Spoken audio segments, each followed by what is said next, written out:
everyone, my name is Jaclyn, and I'm the Drug and Alcohol Health Educator at the Towson University Counseling Center. For this Thirsty Thursday video, I'm going to be talking to you all about study drugs.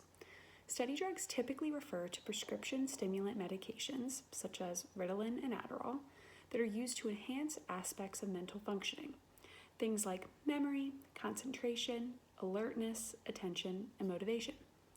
These stimulants are typically prescribed to people with ADHD. However, some students may take these drugs when they are not prescribed to them in an effort to enhance their ability to focus on class material. This is especially common during finals week when students try to learn a lot of information in a short period of time. People who take stimulant medications when they are not prescribed to them increase levels of dopamine and other neurotransmitters in their brain to abnormal levels, causing things like anxiety, disordered thinking, and jitters.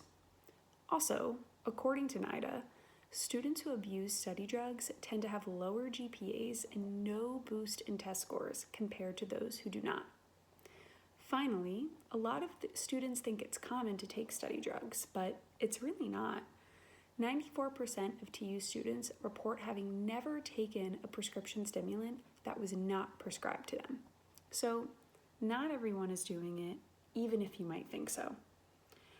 If you're in need of ways to stay focused while studying for this finals week, make sure you're taking frequent breaks, get up and move your body, maybe take a walk or walk around your house, and try to go for energizing snacks such as apples and granola bars to keep your blood sugar stable. Happy Thursday, and good luck on finals, Tigers.